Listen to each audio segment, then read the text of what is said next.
Neste episódio do Flow Sport Clube, Igor e Dave Jones receberam o ex-jogador de futebol Jackson Follman.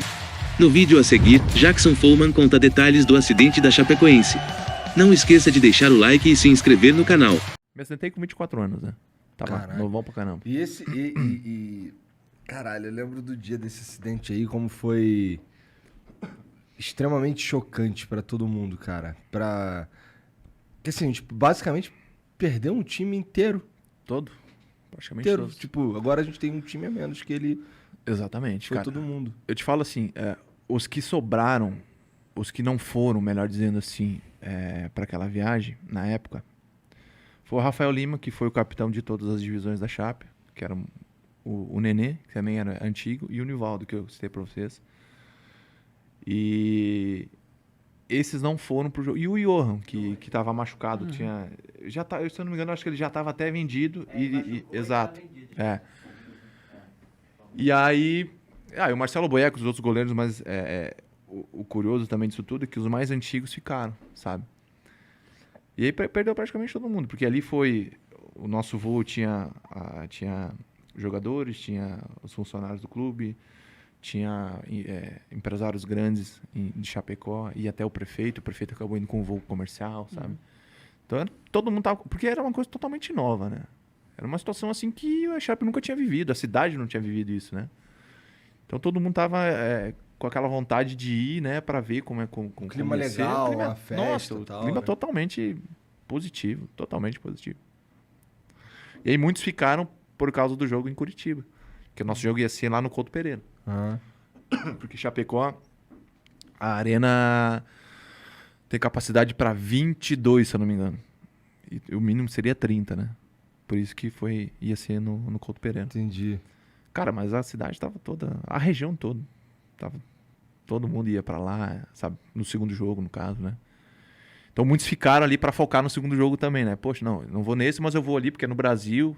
Cara, a gente tá trazendo a decisão pro Brasil, né? Querendo ou não, era uma outra situação nova pra gente, né? Porque um time pequeno, querendo ou não, de uma cidade pequena, vai batendo de igual para igual com vários, né? A gente com o Independiente, depois contra o São Lourenço, né? E aí você conseguir trazer o segundo jogo para casa ainda numa competição que você jamais... Tipo, eu acho que a Chape tinha chego até as quartas, oitavas, se eu não me engano, contra o... Em 2015, eu não vou lembrar a equipe que é. Mas depois eu lembro. E aí, cara, todo mundo as coisas estavam dando tudo certo, né? E nosso time tava muito encaixadinho, cara, muito... Tava perfeito. A palavra é essa, porque quem saía, o cara que tava substituindo aquele cara, dava conta do recado e todo mundo era parceiro, sabe? Os traíra ali, a gente... o bom é isso aí, o grupo que é fechado, os caras que começaram as laranjas podres, a gente já afastava, né? Entendi. E tava dando tudo certo. Cara, eu nunca conversei com um sobrevivente de um acidente aéreo.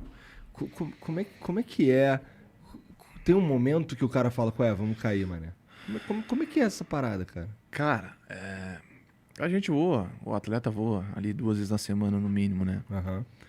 Então no momento que acontece a situação das luzes se apagarem e os motores se desligarem, você vê que alguma coisa de gravíssimo tá acontecendo, porque isso não é normal, né? Só que ao mesmo tempo você não quer acreditar, né? Eu particularmente, cara, pelo amor de Deus, o que tá acontecendo, sabe? E o que ajudou, entre aspas, assim, a não ter aquele desespero logo no começo, foi que a gente não caiu, sabe? A gente foi perdendo altitude até o momento que a gente bate na mata, né? E aí... Então isso também ajudou com que a gente não fosse ficar em desespero naquele momento. Desesperasse totalmente. Exatamente. Cara, eu sempre falo, cara, o que me restou, tipo, e pra todo mundo, eu escutava todo mundo rezar, sabe? Eu rezando aqui, fechava os olhos e rezava. E tu quer ouvir os motores voltar, né? As luzes voltar, né? E aí tu tá numa situação, a mesma coisa assim, a gente tá aqui dentro dessa salinha aqui, dessa sala aqui, com todas as portas fechadas, começa a incendiar o negócio e tu não tem o que fazer. Entendeu? A situação é que você tá caindo e você não tem como abrir a porta e sair fora. Entendeu? Então é uma situação difícil. Sinistro. Muito difícil. E aí depois tu só acordou no hospital? Como é que foi? Não, eu tenho alguns flashes do meu resgate que Em 2017 a gente voltou pro local onde a gente caiu. Uhum. Então eu conheci várias pessoas que me resgataram ali, né? E a primeira pessoa que me viu, que é o Sargento Nelson, da Polícia Nacional. Cara, fiquei conversando com ele um tempão e coisa. E aí, algumas coisas que eu lembrava, né? Foi se confirmando. Eu lembro que ele chegou até mim. E aí me deu a mão. Tipo, eu tava sentado, eu achava que eu tava deitado. Eu tava sentado com o meu tronco pra baixo e minhas pernas pra cima. E aí tinha uma arvorezinha pequena caída e uma das turbinas do avião tava meio que sendo segurado pelaquela árvore, né? E aí o Sargento Nelson conta que ele só conseguiu me ver porque ele foi ver outra pessoa, que infelizmente foi a óbito, né? No momento que ele chegou. E um pouquinho para baixo, assim. Ele falou que eu tava chorando e pedindo pro socorro com a voz bem baixinha, já. E aí eu tenho esses flashes que eu pedia pro socorro e chorava. Mas eu não sabia onde eu tava. Não tinha noção nenhuma do que tinha acontecido.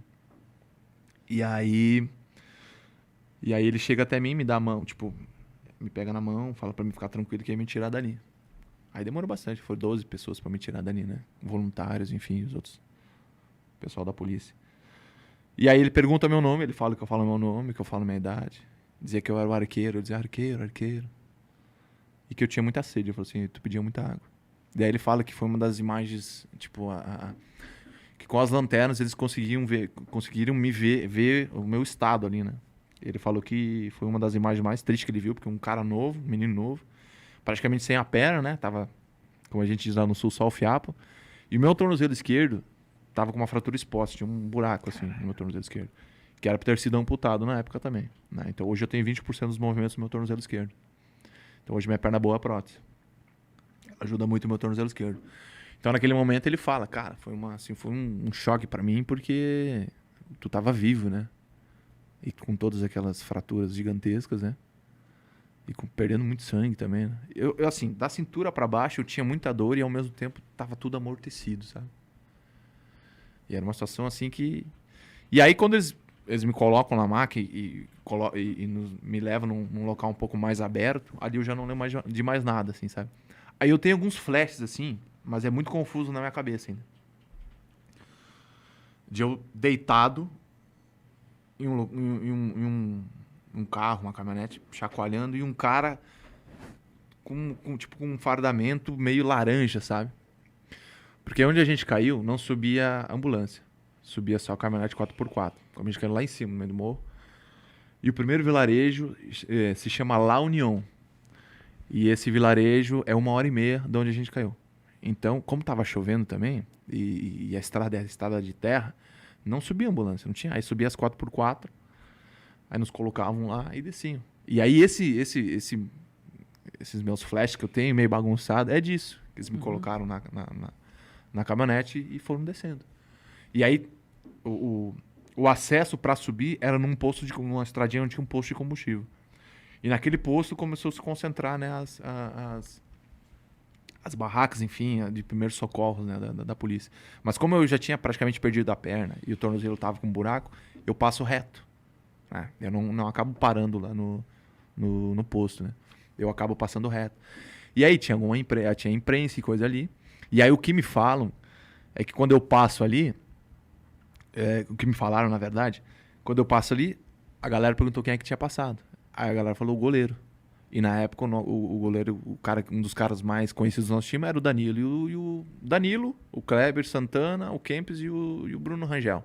Eram 4 ali que eram mais conhecidos. E como o Danilo vinha fazendo campeonatos sensacionais, quando a gente passa, não, é o goleiro. A galera achou que era o Danilo. Né? O que me falam foi isso, né? Que a galera achou que quem tinha passado era o Danilo.